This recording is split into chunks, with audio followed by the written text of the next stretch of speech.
Hey there, everybody. Welcome to Shark Scrapper Live, where every week we talk about things going on in the precious metals market, industrial metals market. We have safety tips, and we generally talk about the things that affect our world of scrapping and recycling.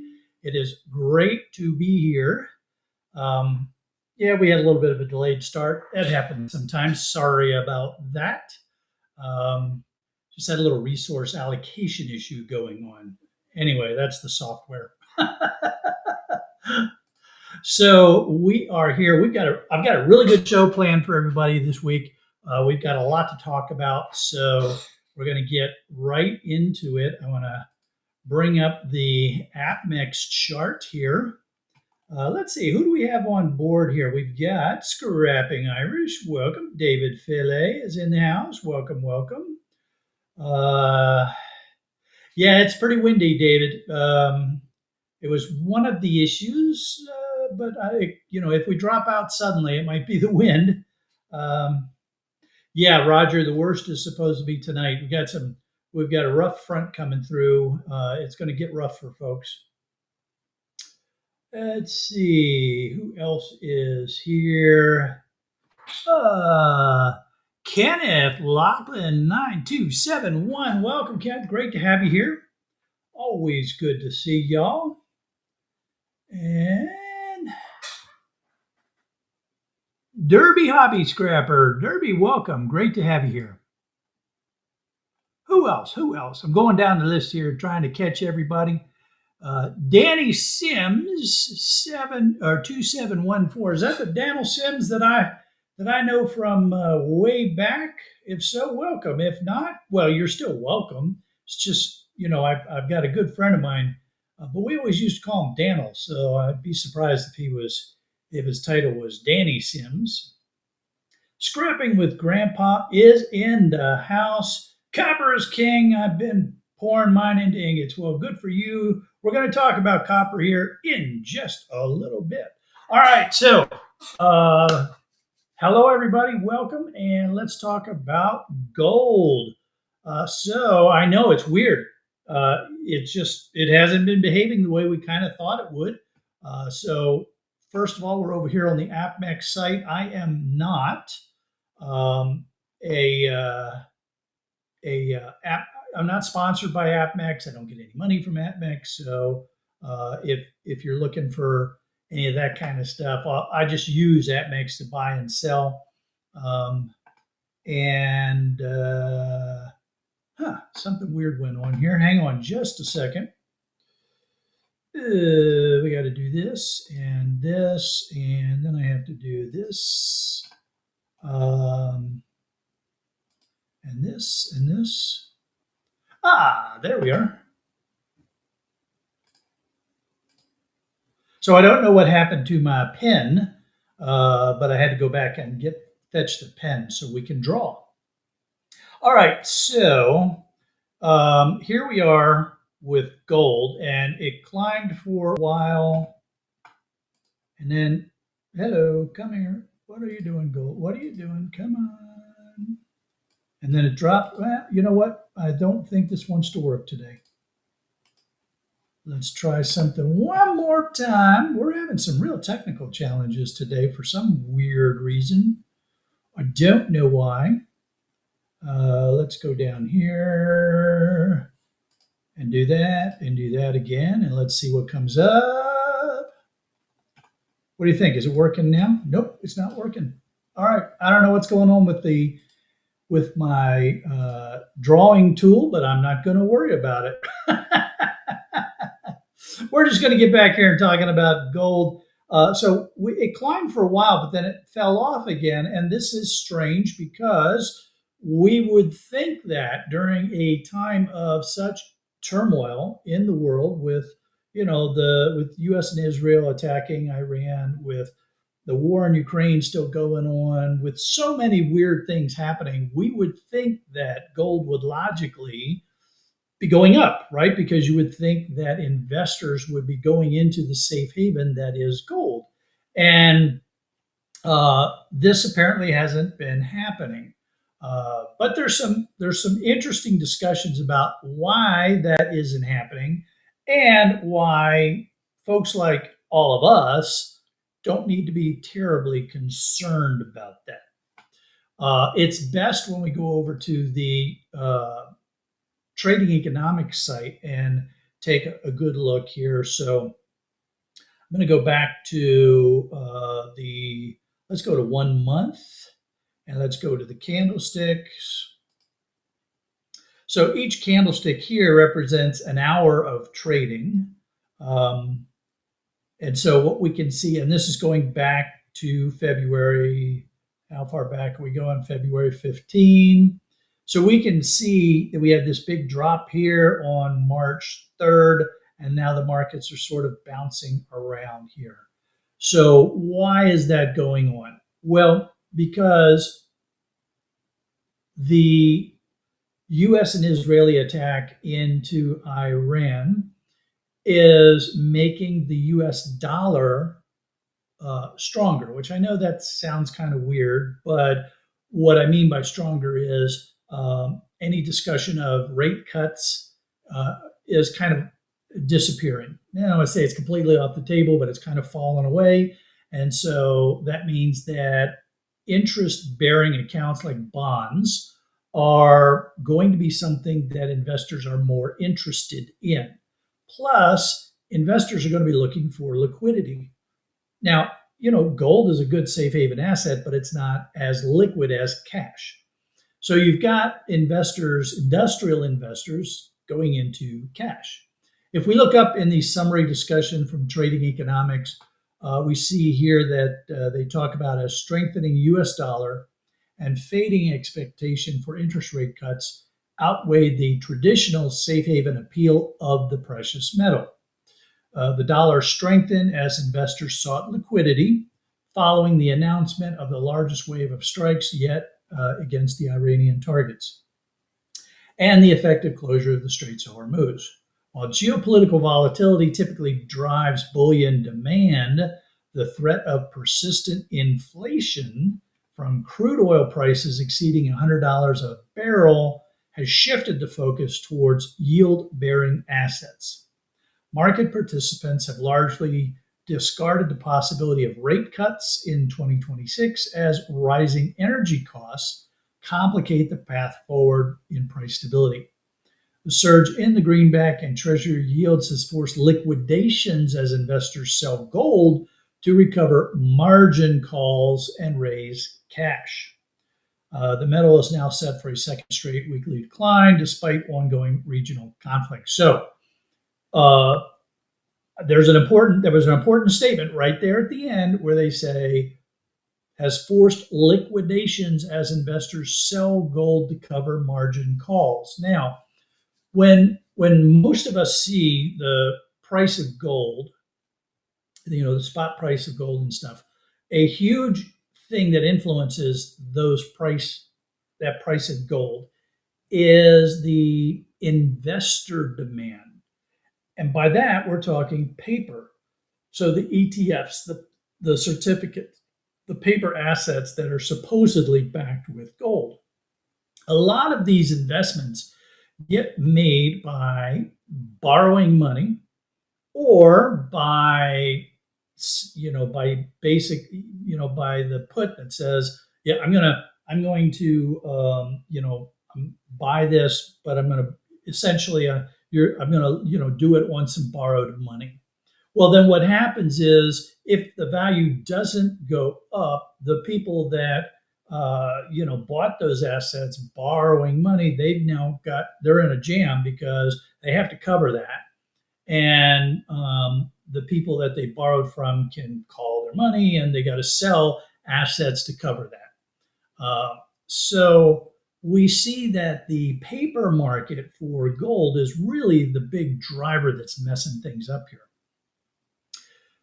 Those of us that have physical gold are in a much better position because nobody can force you to sell your physical gold.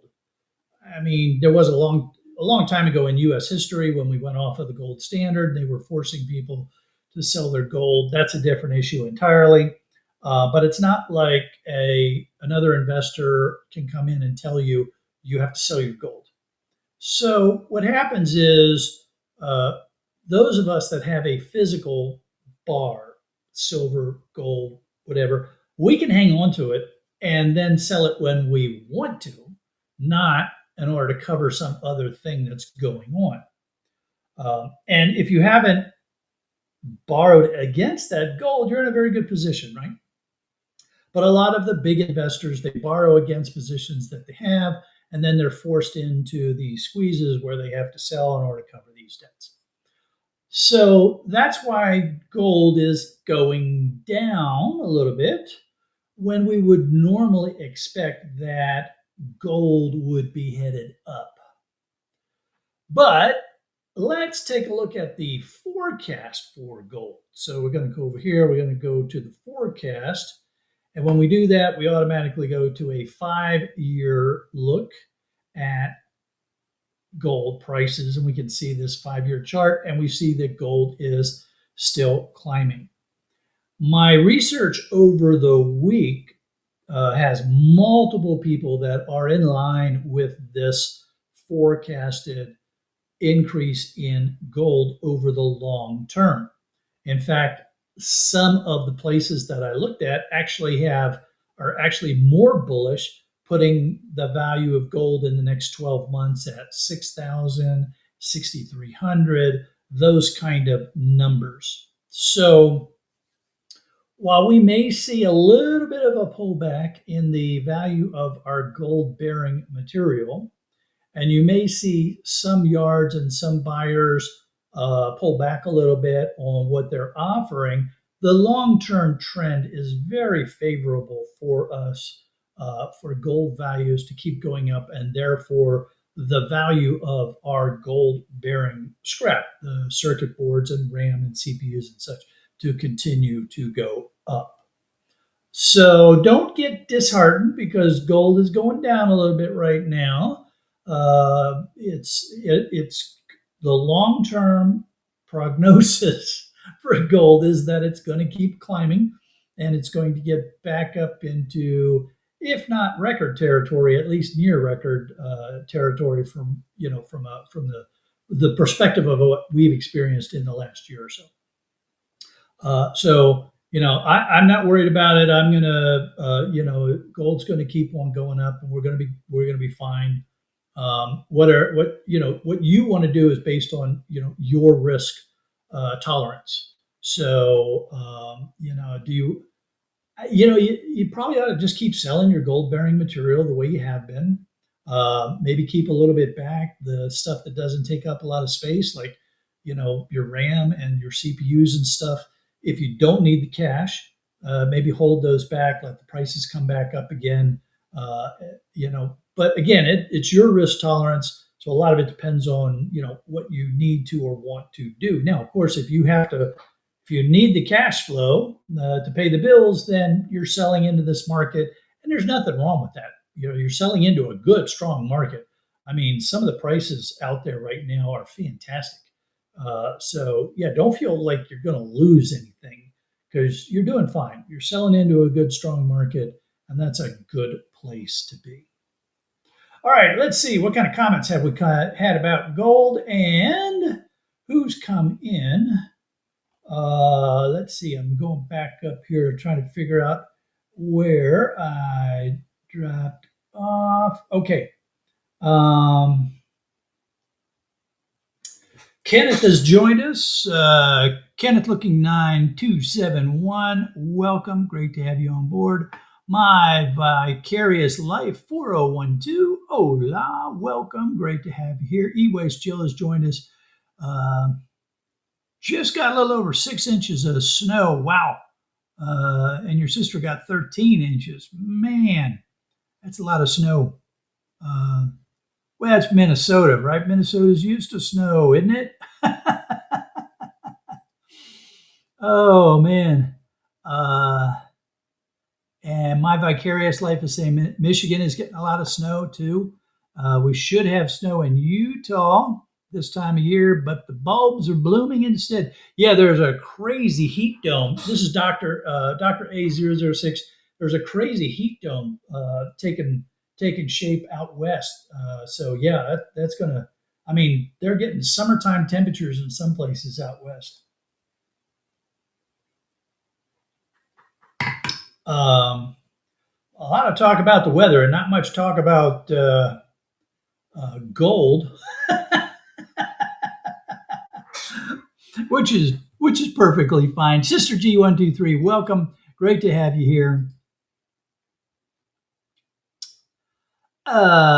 Original Rebirth, welcome. Original Rebirth. Board Sort up their scrap buy prices recently. Kind of concerned this may be a peak for now. Yeah, I think I would not expect Board Sort to increase again for a little while.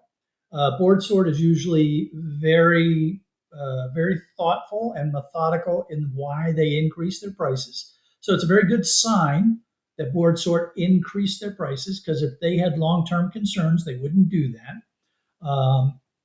They do not like yo-yoing prices around. So I would not expect to see prices to drop anytime real soon, but I also wouldn't expect to see them going up again for a while. So yeah, I think this level should hold for a while with Board Sort. And yeah, they're really good prices right now.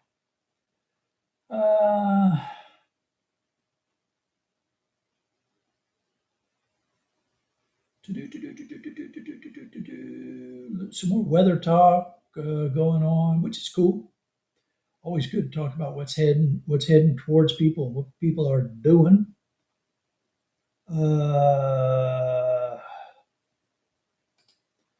Yeah, Roger. I agree with you there, bud. Short of a full-on market crash, I think Board Sort is good for the prices that they're at for right now.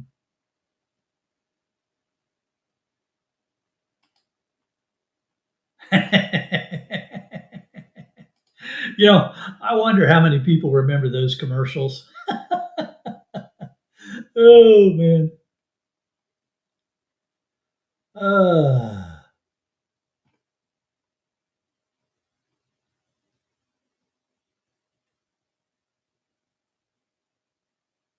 yeah, gold is down, but it's still way up from where it was a year ago. Absolutely. Absolutely. We're doing really good for gold prices. So nobody should be upset by what's going on. Well, except maybe the people that didn't buy any gold back before, and now they're all upset because it's way too expensive. Uh,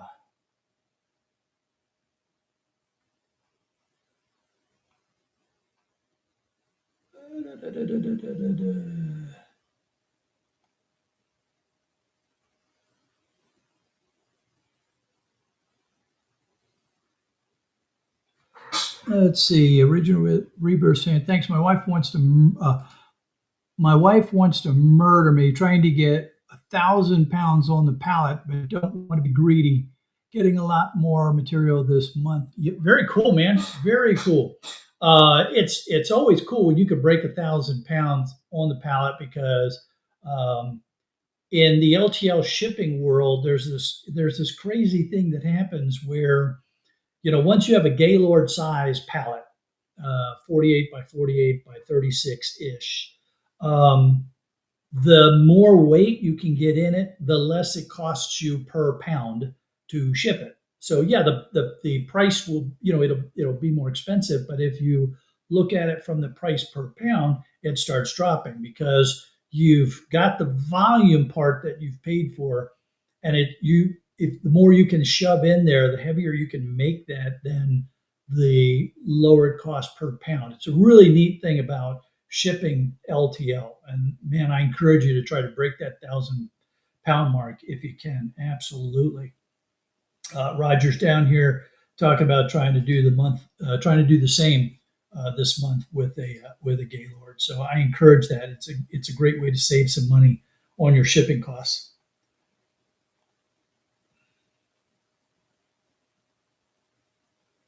Uh,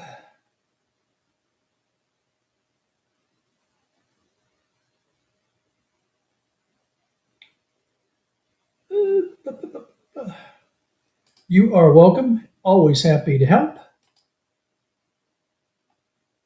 Okay. That was good. Good talk on gold and a few other intermediate related kind of things. I want to get into our safety discussion here. Let me do this. So I was thinking through our safety discussion, and you all know that usually what I like to do when it comes to safety is I like to have an event or something that comes up during the week that motivates the discussion. I didn't have there weren't specific things that occurred during this week for most of the people that I follow, and that's good because, to the best of my knowledge, nobody got really hurt this week, so that's always a good thing. So I thought what we would do instead is we would spend a little time to go through what OSHA calls the 10 most common safety issues and talk about how those can apply to us in our scrap and recycling world. So the number one, and I found it interesting. I didn't realize the number of slip, trip, and fall safety issues that occur. 33% of safety related incidents that get reported are in some way related to a slip, trip, or fall. All right. So, this really comes down to situational awareness, keeping your workspace clean. If you have aisleways and pathways that you routinely use, you should try to keep them clear of obstacles. If you're carrying things, make sure that you're able to have a clear path to walk through. And Plain Scrapper, I think we're going to see a lot of Ian violations coming up. Hey, Mike, welcome. Great to have you here, bud. So, 33% slip, trip, and fall. So be careful, watch out. Those are very common. And, you can really do some damage to yourself when you experience one of these things. The next item up is lifting and handling. So I think this probably comes as no great surprise that, as scrappers and recyclers, we might be lifting and carrying things that are perhaps heavier than one person should potentially be carrying.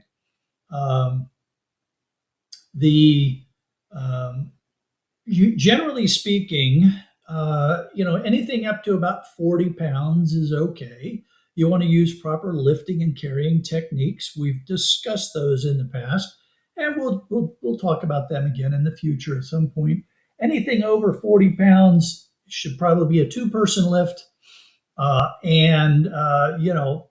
how many of us violate that on a routine basis? I mean, I know I do, and it's sometimes you're just there and you got that box and you put a bunch of boards in it, and now you're like, oh man, this thing is 75 pounds. Well, I can do that.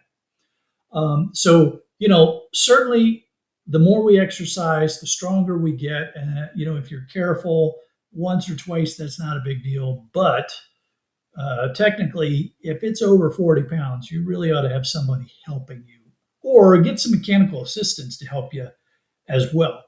But hey, I'm talking to scrappers and recyclers, so I know the truth. I know what's really going on here. Who am I kidding? Okay, next up, struck by moving object. Now, most of us aren't in our own warehouse where this is going to be an issue.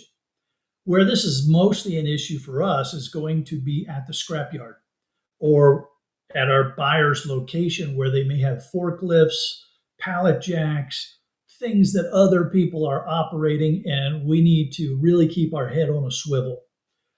So you wear your high vis, your reflective jackets. You pay attention to what is going on around you, especially when you're at the scrapyard or when you're at your buyer's location where you don't have any control on what's moving around you, and you really need to watch out for those folks that are going to be around there. Most times, these places are very careful, but sometimes things happen. And one of the things that happened to me at Scrapyard just before I shut down operations, a guy came in to dump his load, and as the load was coming out of his truck, it was a dump type vehicle. It spilled onto my truck. And I'm like, dude, what's going on here? He wasn't paying any attention. He parked too close to my truck. Now, fortunately, there wasn't any damage. It hit my tires. It didn't hit the metal part of my truck and damage it. Excuse me. I'm sorry. But, if you're unloading stuff and you've got a dump type vehicle, pay attention. Pay attention. Okay. The other thing that can happen is workplace violence or just violence in general.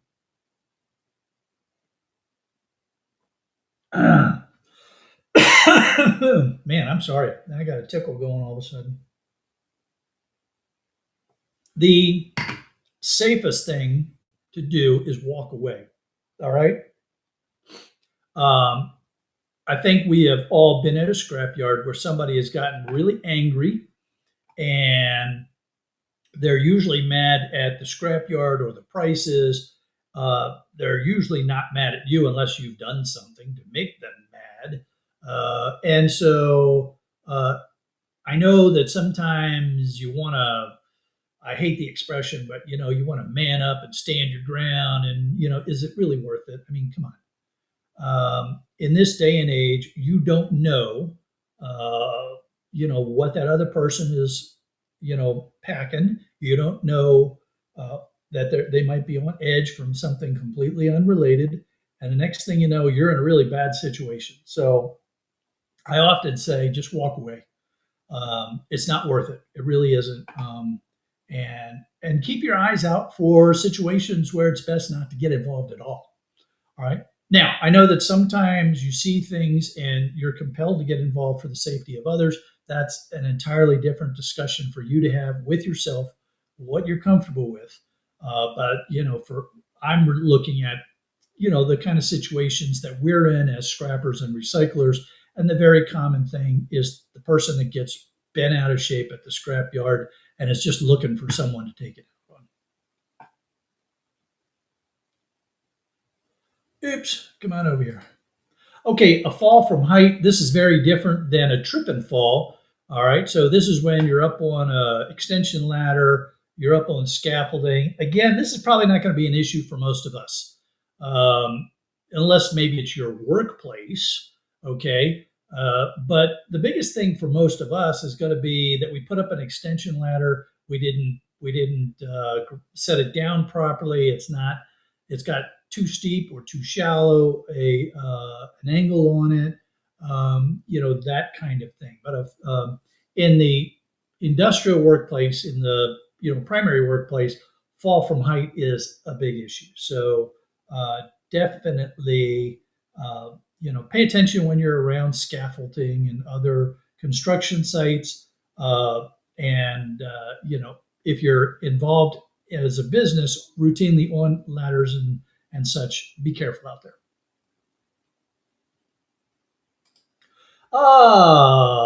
Ian and E-Waste Mike's favorite, cuts and lacerations. Okay, everybody who has, I would say everybody who has cut themselves, raise your hands. That's pretty much everybody in the audience. Okay, so maybe anybody who has not ever cut themselves when they're scrapping, go ahead and drop a comment. You can say nanny nanny boo boo. I've never cut myself. All right, maybe that's too many words, but I'm pretty sure that anybody that's been involved in scrapping, recycling for any amount of time at all has cut themselves. It's going to happen. If you haven't cut yourself yet, you will. So just make sure you have a good basic first aid kit with you, and treat the cut through proper first aid techniques the way you need to. Noise. And this is one that most of us are really guilty of. We crank up that grinder because, well, we're just going to cut off a top of a screw.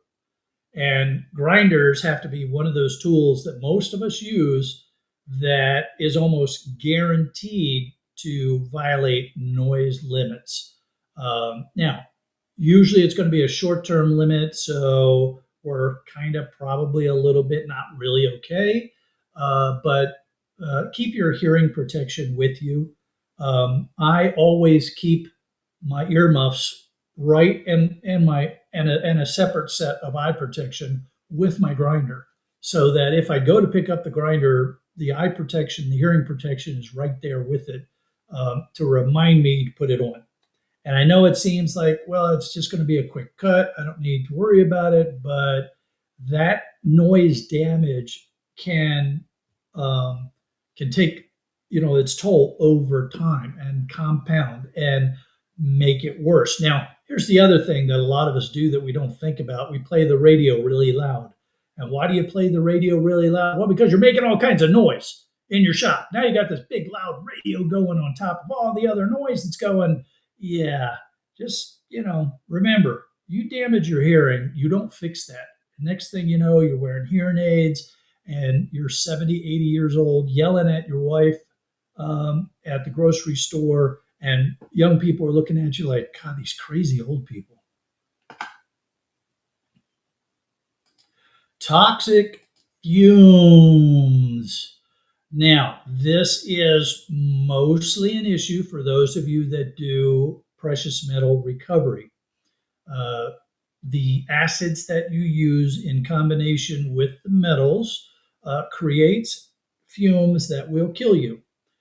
So you definitely want to use proper protection against the toxic fumes. There are other things out there that can cause toxic fumes, even if you're not doing precious metal recovery. Some of the chemicals that we use in cleaning our bathrooms, if you mix the wrong ones, you're going to be in trouble.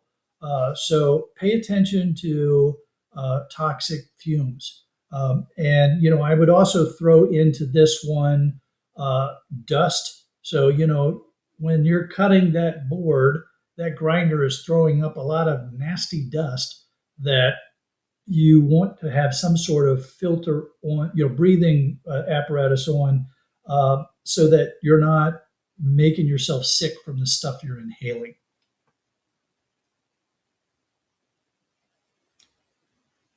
Crashes. All right. Here, this is, different than objects hitting you. This is probably one of the most dangerous things that any of us do every day. We get in our car and we go driving somewhere. Usually, crashes occur because people are driving too fast and they're distracted. And it's a bad combination, and it can lead to bad things happening. So when you're out on the road, pay attention. Put down that cell phone. You don't need to be texting while you're driving. You don't need to be reading it. Even if you have hands free, studies have shown that when you're having a conversation with someone on your cell phone and you're driving, it's almost as bad as having a couple of alcoholic drinks. So pay attention to your driving. Be careful, because you can really get hurt bad. Excuse me. Wow. Man, something's really got me going today. I apologize. All right. And the last of the common OSHA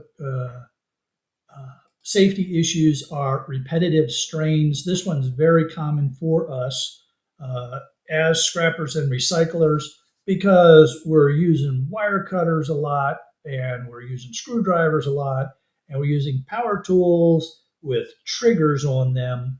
And so there's a lot of our muscles, our fingers, our hands, our wrists, our elbows, that we can cause damage to through repetitive strains.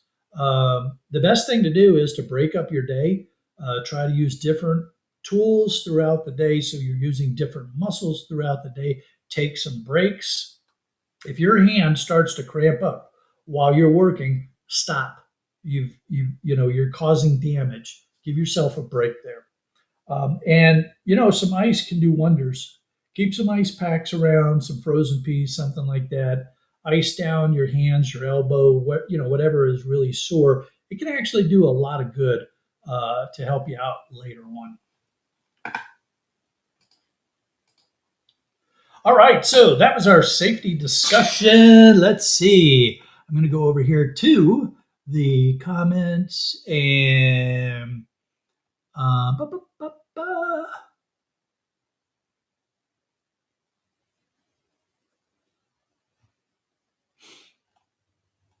I want to go up and see what kind of things folks came up with here while we were chatting about safety. Uh, Roger says he almost had a trip this week carrying a tub full of wire. Man, I'm glad you didn't hurt yourself, and that would have been a mess trying to clean that all up. So glad nothing went south there, buddy.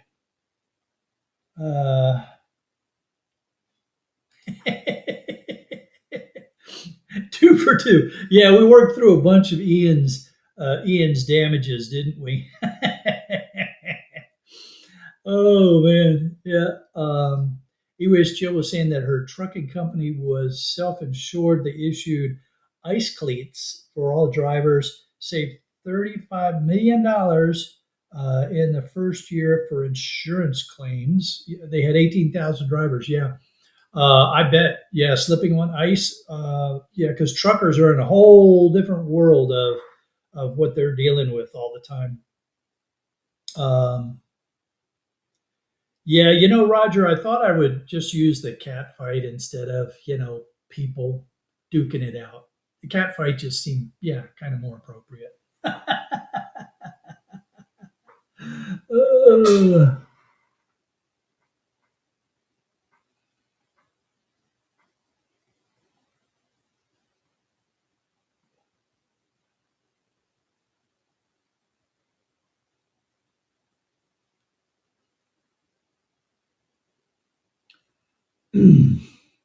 do, do, do, do, do.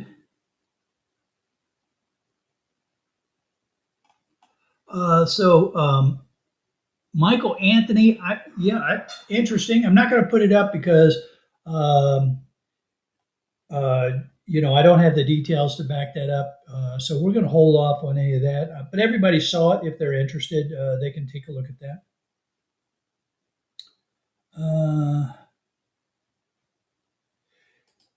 Dr. A006 says used to install siding and soffits and lots of ladders and lifting. Just loved windy or icy days. Yeah, I'll bet, man. I'd see some of these roofers, especially at construction sites, and they sling a load of shingles on their shoulder, and then they're just flying up the ladder and up the roof.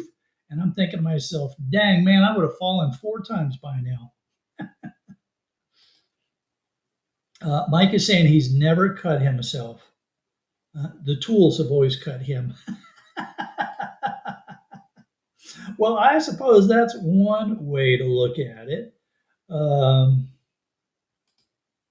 Yeah, cuts are paying the scrap guts. The only thing I would say is that between Ian Matthews and E-Waste Mike, I think they've been paying the gods enough for most of us. So, if I was everybody else, I wouldn't get too concerned about necessarily paying the scrap gods because I'm pretty sure that Ian and Mike have taken care of paying those bills for us.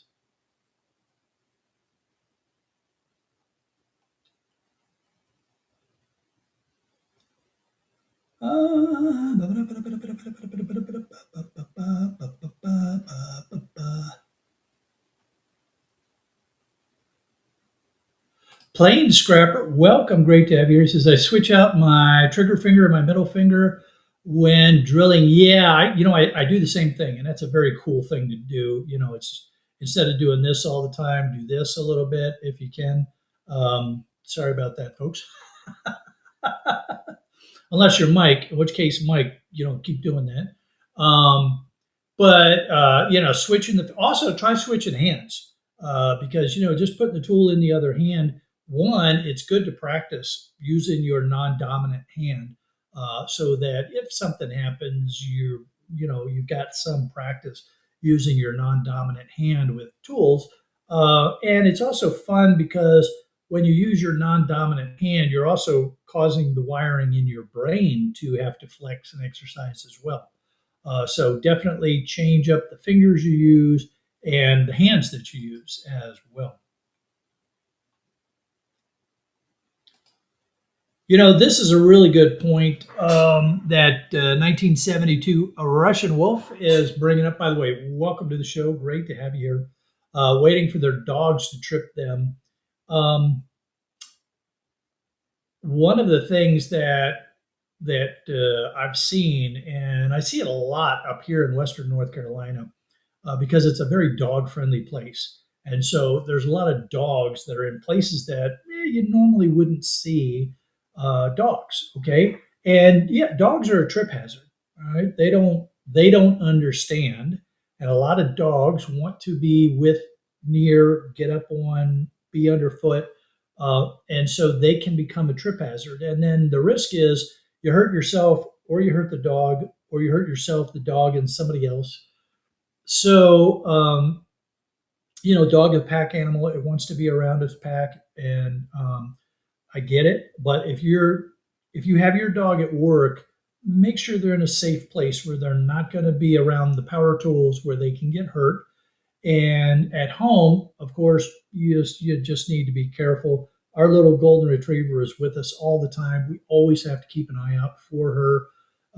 When I was doing my physical therapy, um, from right after my surgery, and I was using a walker or a cane, I really had to be careful where she was. I'm walking around somewhat normal now, so it's not that big a deal. But you always need to watch out where your dogs are because, yeah, they. I'm surprised that OSHA didn't have a dog warning as a hazard.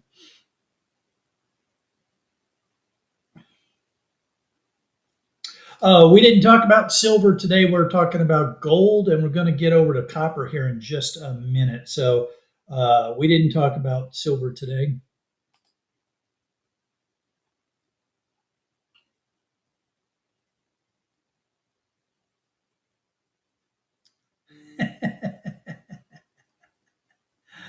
Oh man! All right, let's get over. You know what? We need to get over here to copper, or we're going to run out of time. So we're going to pop on back to trading economics. Get up on the copper site here. Um, and get ourselves into copper. So copper futures fell below 580 a pound, marking the third consecutive session of losses as the dollar strengthened amid the war going on in the Middle East. So we talked about that with gold, so that has some impact on copper as well. Um, and the remember that commodities are priced in U.S. dollars, and so international people, the commodity can become more expensive just when the dollar becomes more expensive, not because anything has really changed with respect to that metal itself. With heightened forward-looking inflation risk dampening the expectations for the Federal Reserve rate cut, uh, and there may be only one reduction, there may not be any reduction. Those kind of things can have an impact on the price of copper. The Chinese firm, I'm not even going to try to say that, completed the acquisition of SolGold, securing control of the Cascabel copper gold periph. Oh, geez, I'm lost on those. And the company's broader exploration in Ecuador, strengthening China's presence in the country's strategic reserves. Um, so, the issue, one of the things that's going on, of course, we've talked about this, but I'm surprised that it wasn't mentioned here in this discussion.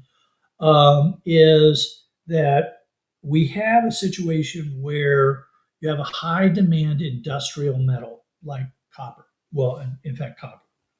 Um, and yet we also have a overall shortage of copper being produced, so raw copper being produced. In fact, I saw some sources this week, and they said that there's a global supply shortage of anticipated of 330,000 tons in 2026. So you've got this potential long-term shortage of copper. You've got issues with copper mines, whether politically or they had to shut down because of safety issues. And now you've got the rising oil prices that make it more expensive to run these copper mines.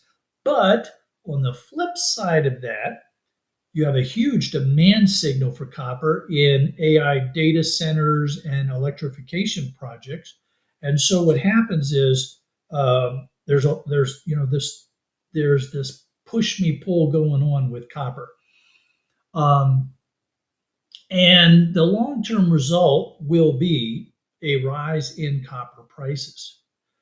In fact, this week I read an article where a company that makes the thin copper foil that is used for a lot of printed circuit boards raised their prices 12%. Right now, that's on the product, the copper foil, and they were citing a number of issues, supply and labor and costs for that 12% rise. So you've got rising cost of finished product goods that use copper. You've got potential copper supply shortages. All in all, this is going to cause copper prices to go up. Now, right now, the competing issues are the US dollar and the inflationary pressures that are playing out that are driving copper prices down.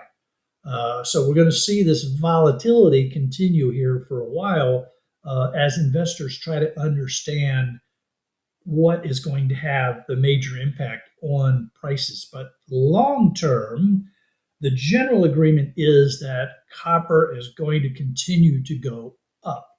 In fact, if we go over to the trading economics futures forecast for copper, we see it going way up. We clear $6 and we get all the way up into the 650-ish range. I saw other people who were a tad more bullish on copper moving forward. So that's a very good signal for us in the scrap world because, boy, howdy, that means that our copper bearing scrap, and we get a lot of that, is going to have some good value. Plus, a lot of our low grade boards, our low grade printed circuit boards, the primary value there is copper and aluminum in the way of heat sinks and copper coils and toroids and things of that nature. So even our low grade material is going to have some good value moving forward. The other thing that I saw this week while I was researching and preparing for the live stream is that there are some articles out there where investors are starting to think about copper almost the way they do in gold, even to the point where some investors are diversifying out of gold and silver and into copper. Now, it doesn't mean that they're buying up a lot of copper and there's going to be a run on copper and that kind of stuff. It means that they're investing in copper mines and the companies that produce things that, copper is a big part of. It's pretty hard to do a run on copper by stockpiling copper and trying to corner the market because it's made all over the world and there's a lot of copper out there. But there are investors who are starting to say, yeah, we need to pay attention to some of these mines. All right, now, I will look at some copper mines over the course of the week, and if you all want me to, go ahead and drop some comments. If you want me to next week talk about copper mines or mining industry in general, uh, from that side of the coin. I don't normally do that because investing in the stocks of mines, whether it's a copper mine or a silver mine or whatever, you're usually not doing that well. And I'm more of a dividend investor, and those kind of stocks don't usually pay much in the way of dividends. So, but if y'all want me to, drop some comments in here, or shoot me an email and just say, hey, yeah, sure, I'd be interested in looking at that, because I don't mind taking a look at what's going on with copper, with the stocks that are of mining companies, and seeing how that might be playing out, and if that's something we ought to be looking at. I do think it's very interesting that electronics, printed circuit boards, RAM. We already know that DDR4 and DDR5 RAM prices had gone insane because of AI data centers and companies that were shifting over to making data center focused RAM, server type RAM, as opposed to consumer grade RAM. So we already saw those prices starting to go nuts because of the chips and such. Now with the price of copper going up, like the company that raised the copper foil prices by 12%, and that copper foil is primarily used in circuit boards and electronics, we're going to see more and more price increases for certain types of electronic scrap. Which brings me to sort of the final discussion point here for the day. Um, I had I've had some comments recently about the grading of circuit boards and the selling of circuit boards and such. And there are some folks out there saying, well, shouldn't you be trying to sell those boards as functional items? Wouldn't you get more if you sold them to people rebuilding stuff? And the issue becomes, what is it, and do you know what you're doing there, right? So certainly with DDR4, DDR5 RAM, if you have it, it might be worth seeing what you can get for it on the functional market, whether it's by eBay or marketplace, or those kind of tools. You should be able to get more money selling that, a couple sticks of RAM on those markets than you would if you sold it for scrap, even with Board Sort's really good prices for gold RAM right now. If it's anything less than DDR4, DDR5, don't worry about it. Sell it as scrap. But DDR4, DDR5, especially if it's server type, you probably can do better. Now, don't sell it as tested. If you took it out of a computer and you know that computer was working when you took it out of there, it's okay to list it as, with a statement saying removed from a functional PC. But do not say that it was tested unless you have a RAM testing setup. And I don't just mean you put it in a PC and it worked. RAM testing will go ahead and load the cells. It will test clock speeds and things of that nature. So a real RAM test is a lot more involved than, oh, I put it in a computer and it worked. So if you're going to sell it on eBay or something like that, by all means, give it a try. Be honest about where you got it from and what the known condition is on it. And you should still do quite well, because there's a lot of folks out there that need it and they're willing to pay a decent price, even if it hasn't been tested, because they'll take that risk. Because RAM is pretty tough stuff. You got to really mishandle it to mess it up. So DDR4, DDR5 RAM. By all means, try to sell it on as a functional item, because you can always then turn around and sell as scrap later on. If you put it up there for a week or 2 weeks, if it doesn't sell, fine. Then go ahead and sell it to board sort wherever your buyer is. There may be other components as well that, as these prices for copper and circuits continue to rise, there may be some other functional components that you could get more selling them as functional components. But here's the thing. You kind of got to know what you're doing. You might get lucky once or twice. You might, do well. I've sold some stuff on eBay and on Marketplace, and I've done pretty well with some things. Other stuff, it sits there for a long time and collects dust and doesn't go anywhere. Now, and I've only had one or two issues with buyers that said it was the wrong thing and sent back something completely different. But there are people that have had some real issues with folks trying to scam the system. So you got to be prepared for that as well if you're going to try to sell things on eBay. And of course, the vintage electronics, that's a whole nother game. When you're selling into the vintage world, you get a lot of the vintage people out there saying, oh, yeah, that's worth $500. And then when you actually put it up on the market, you're lucky if you get $100. Of course, I'm kind of exaggerating here, but the point is that there's a lot of people that will say that vintage electronics is worth a lot of money, but then it can sit on eBay for a long time.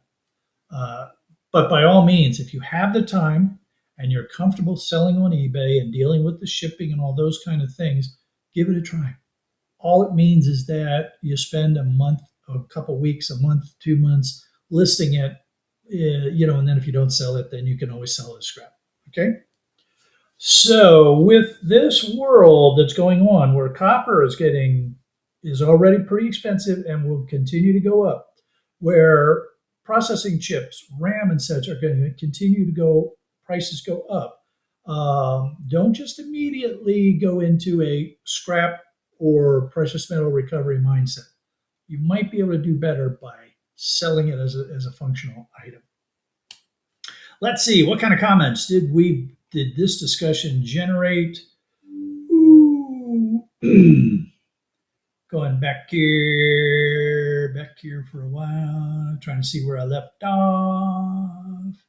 Okay, I'm back to where I left off.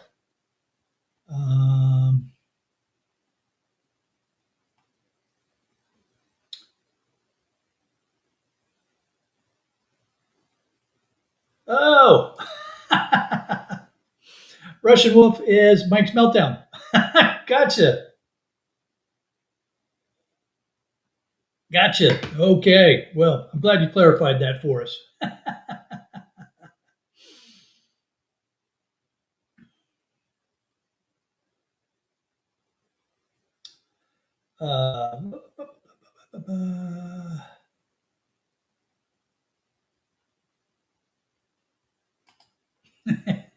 Mike's Meltdown says that not going into the shop for 4 months has decreased the cuts on his hands. Yep, I'm sure it does. Plain Scrapper saying dogs are one thing, kids are a bigger issue. Yeah, kids are a very big issue, and you really want to think about children in and around your scrap shop. I mean, I get it. You want to teach youngsters what you're doing, and we should do that. But make sure that you're thinking through the age appropriateness of what you're exposing them to. E-Waste Mike's daughter recently had a child, and I think Mike might be pushing it by putting that grinder in that baby's hands. But that's up to Mike's decision. By the way, I'm joking. Okay, Mike's not doing that. Mike loves that little baby, and he wouldn't do anything to hurt that little kid. So that was purely a joke.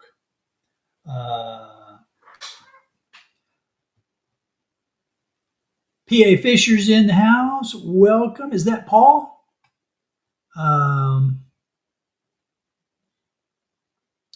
Let's see. So Dr. A is saying that he thinks that BoardSort should add a functional RAM category. You know, it's interesting. They might give some consideration to that with the prices going the way they are for DDR4 and DDR5. Now, I will tell you that a uh, a piece of RAM test equipment can be very expensive. I had looked into it a while back. Now, Chris is a very smart guy, and Chris is the kind of guy that could take a computer and build his own RAM test setup that would do a full functional RAM test with, clock speeds and cell functionality and those kind of things. So Chris is one of those guys that could probably design and build something like that if he wasn't so freaking busy doing 100 other things right now. He might think about doing that. But to purchase a piece of RAM test equipment right now, very expensive piece of equipment. You got to turn around a lot of RAM in order to make that a worthwhile investment. But I just got to believe that BoardSort has to be asking that same question because it seems like the kind of question that they would ask themselves.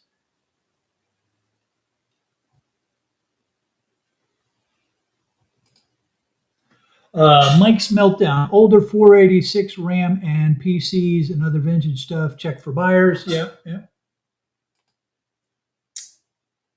Uh,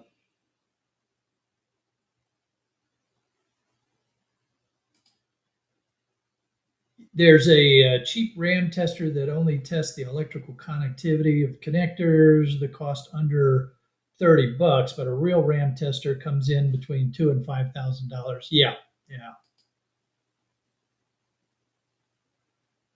Um,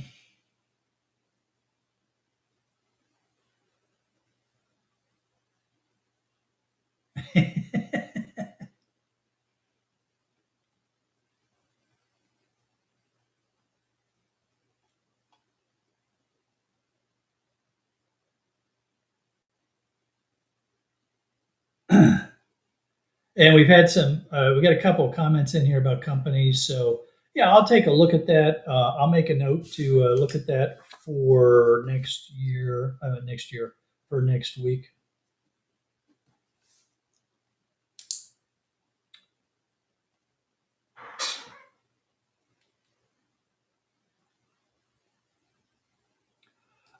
Original Rebirth says, I went through the exact thing you mentioned, both selling and buying parts. I now look at last sold to gauge the part demand. Yeah, that's really important when you are, if you're going to try to find or sell something on eBay, you definitely want to click the box that says sold and check the last sold so you get an idea of how frequently they're selling, what the actual prices are that people are paying for them. And, are they moving or are they sitting there forever? Yeah, very good point. Glad you brought that up.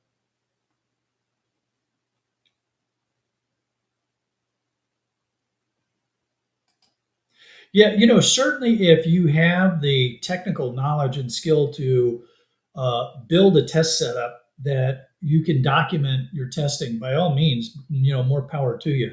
Uh, I'm not one of those people, trust me. uh, Yeah, that's a good thing. That's a good note. I mean, certainly the basic tests are fine, and if you're being honest with it, that's a great thing, right? Because at least that way, the people that are buying it from you, they know that the electrical test works, but other issues with you haven't done a full complete test on the RAM. So, yeah, I think that's fantastic, and that's a good compromise solution to go there. And Kerosene Cucumber saying, hey, Shark, can you get RAM price for SSD or just high grade peripheral? No. So um, RAM is RAM. I mean, it's a very clear category. Um, high grade the peripheral. Oh man, I sound like E-Waste Mike. High grade peripheral is what your SSDs would normally go into, unless I got to believe at some point BoardSort is going to come up with an SSD category, um, because they're so prevalent. They're so common out there. I throw my SSDs in with my peripheral high grades, but I keep looking for BoardSort to come up with a SSD category. Good question, though. Very good question. Yeah, that's another good thing to do. If you have a local repair shop, that's a great way to move your better RAM, your DDR4s and fives, and you know they're they're a repair shop. They may have appropriate test equipment, and it doesn't really matter at that point. If you've sold it to them, it's up to them how they market it and sell it and what they do with it. So yeah, that's a great avenue, a good way to sell that stuff. And Roger confirmed that SSDs get bought as high peripheral. Thank you, Roger. Appreciate that.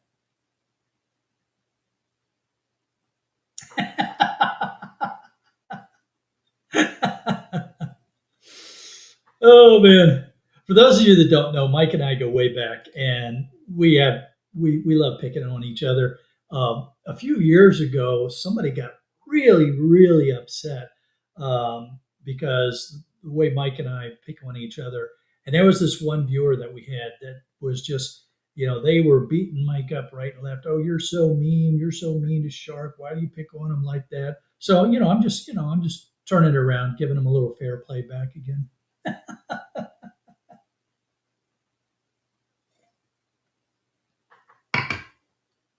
Okay, so here's the deal. We Ireland still hasn't done their daylight savings time adjustment yet, so we have a bit of a gap between now and Scrapping Irish coming up. And so, if you have any other questions, go ahead and drop them in the comments. And I don't mind staying up here for a while longer to answer some more questions.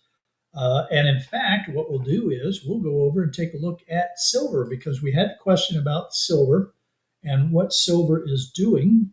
So let's bring up silver real quick.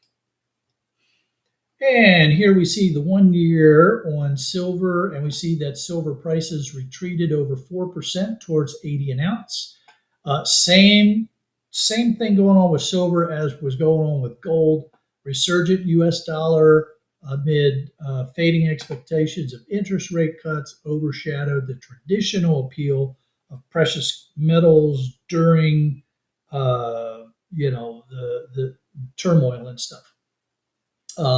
So all the stuff that was affecting gold is affecting silver for all the same reasons. And that's why silver is down, and it's going to be a bit volatile here.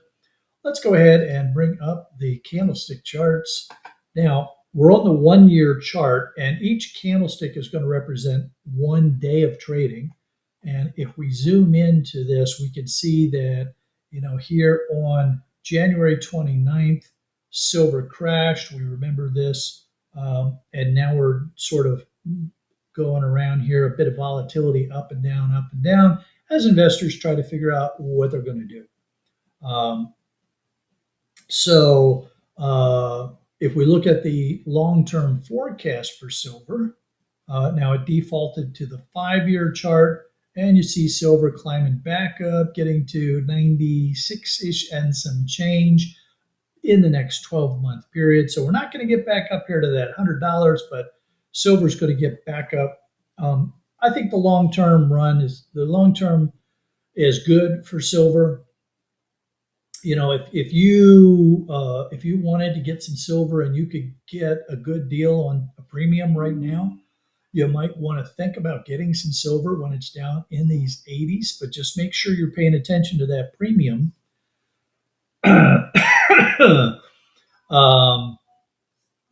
Because you don't want to pay so much in a premium for silver that when you go to sell it in a year or so, you're just breaking even. So watch those margins. But if you're a little bit shy in your silver hoard and you want to put a little bit of money in there, then go ahead and take a look and think about doing that.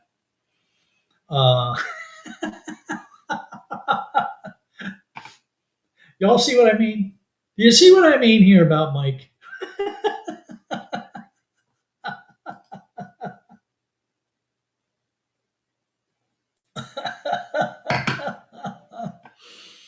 Oh man. Yeah, silver's down, but it's still double what it was. Absolutely. I mean, I might even think about selling some more silver because uh, I was lucky enough to sell my silver as this peak was going on. And I basically sold enough silver that it essentially made all the rest of my silver free. So I covered everything that I ever spent buying silver for many years now is covered. And any silver that I sell now is pure profit for me. So, now it's just a question of do I sell or do I wait for it to maybe climb back up again and then take a look at selling. I don't need the money, so I'm probably just going to hang on to mine. And I'm looking forward to getting back into operations again so that I can, try to get some of that silver off of the Mylars that I've got stacked up forever.